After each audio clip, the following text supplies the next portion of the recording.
Hey guys, what's up? This is Ola, and today we're going to be having a look at the cloning brushes and how to paint objects out, which is probably one of the first things that people try and learn how to do in Photoshop, and it's a technique that is actually surprisingly simple to master, especially nowadays. Photoshop has lots of tools to help us do this. Back in the olden days it would have been a lot of clone stamping, whereas now there's like algorithms built in to help us kind of work this kind of stuff out.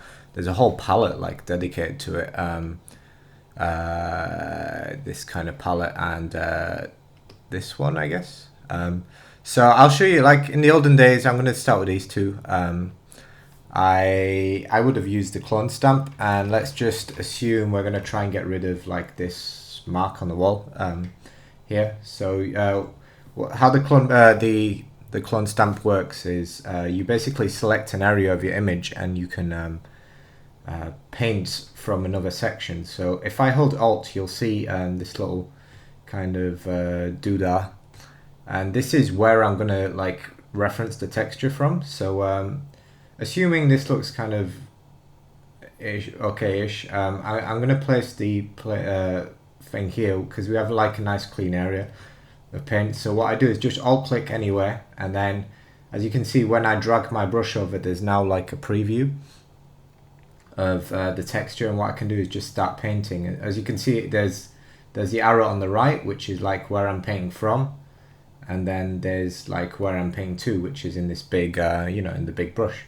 And okay, so we've got rid of a bit there, and then we kind of ran out of texture. So now I would probably like do that again and maybe select some from up here and kind of start painting, and again here maybe like paint, and like job done. Like that, it's as simple as that to kind of clone. The thing you need to realize is that you need an area to clone from. So like there's this big orange area here, but if I would have painted from here, it wouldn't have been great because the oranges are a lot more bright and saturated than they are down here, hence why I selected an area that was in the shade. So that I don't really use the pattern stamp, I only use the clone stamp. Now if we want to do something a bit more complicated, like let's say this bin and this water bottle, that is something where we might struggle. I mean, we could, I guess, like paint from this area here, but if I just show you that real quick, that would probably get like really repetitive really soon. So you would do that, and again, I'm doing this like super quick just to get the idea, and then you would like kind of like try and paint out the creases. So we've got a crease here. But as you can see here, there's a lot of repeating textures. So like you'd go up there and it might not be too bright, and you're like, oh damn. I mean, you could probably do it by like getting really intricate and just like mixing up the areas of texture and non-texture here. But it's not the ideal solution. Like, again, it could have been done, but like there are far better tools now. So assuming you've watched the lesson on making selections, I'm going to use the lasso tool here. Lasso. I'm not sure which one it is, but I'm going to use the lasso tool and make a selection. So I've made a selection of the area we want to get rid of. Now, probably the biggest advancement in Photoshop has been the content fill. And what this does is, if I hit Shift and Backspace, it allows us to fill our layer with our layer, and in this case just our selection, with whatever we want. And what I'm going to select here is content aware, and we're going to leave it at normal 100% and hit OK. And what Photoshop is going to do is kind of like try and just figure out like, okay, it's like, okay, you've got that shape, you want to get rid of it, and I'm going to look at the areas around it and try and figure out like what to replace it with. Now this is like not the worst thing, like we might have to go back and do it again. So like this tire, again, do Shift Backspace, get rid of that, and that's not like the worst result to start from. So that's definitely another solution. Let me just get back that selection. Other options though. Let me just show you, like the spot healing brush. I will probably show you on a face later on. In fact, let me open a face. We come to photos, photo shoots. Get one of Scott. See if I can select one of these front ones. I'm just going to hit open image here. and I'm gonna find an area of his tool where we have like spots. So he's got like stubble rash here because he shaved on the day. So I go to spot healing brush, and literally we just paint over the spots and magically they will disappear. So this tool is pretty much the simplest one to use, and the great thing about it is, so I'm getting rid of spots here, but say I see like a grey hair here, get rid of that grey hair here, get rid of that. It's a really great tool. It basically just like you're basically just pointing out areas of the face that aren't great, and you're just telling Photoshop like, I want to improve this, and it looks at the areas around and it goes like, oh okay, this is like a blemish, so I'll try and like, okay, so you get the idea with that tool. Not going to go too much into that. Again, like with the thing, you've got content aware, you've got create texture, proximity match. I use content aware because like most of the time, well, you've seen here, like it's pretty smart, you know, like it looks around and it's just like tries to fill in that little area with you know, texture that would actually make sense based on, you know, the kind of pixels around it. So that's cool. So spot, you know, really useful. Patch tool is, did I select it there? I did. Awesome.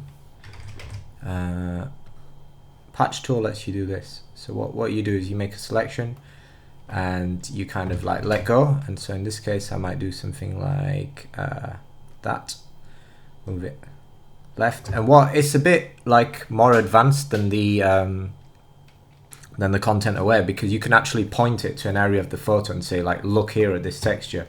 If you can remember like what we had before, we had a really dark patch.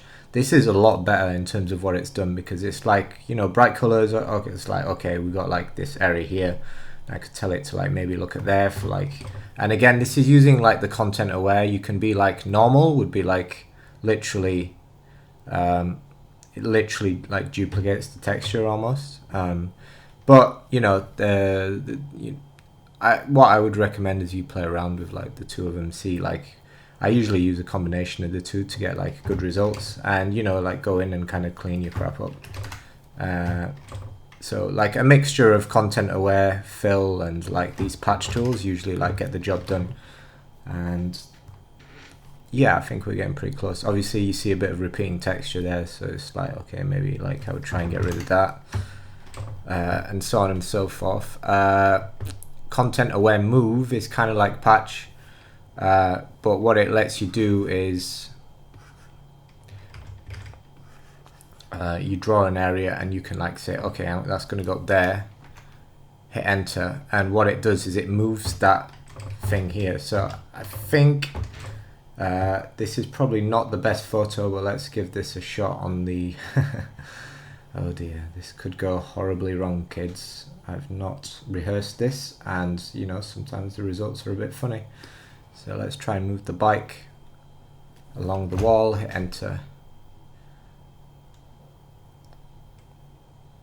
And you know, it's not like the worst example ever, but you know, you get the idea. It basically, you're trying to say move this, but also like paint behind. Like actually, in terms of what it's done, in terms of like where the actual bike was, it's actually done a really good job. Obviously, I'm not quite sure where it's got this kind of woods texture from, and you know, we can like try and content aware that away, and you know, that might not work. So maybe like we go back to the patch tool and we select like this area here, and we tell it to kind of look from here, and you know, now we're like rebuilding the wall and stuff. So actually, hopefully like this shows you that these tools are actually really powerful. And now that I've shown you kind of like the basics of how all of them work, I think like you should be in a good place to kind of use these one by one and just start trying to like remove like objects from the foreground, or you know, like move people around. Like maybe a guy's on a wall on one side. Oh crap, I've saved over this image. That's insanely bad. Okay, I'm gonna come back as many. This has nothing to do with the tutorial at this point, so I'm gonna bow out there. Hopefully you learnt a few tips from that, and I will see you for the next video. Thanks for watching. Goodbye.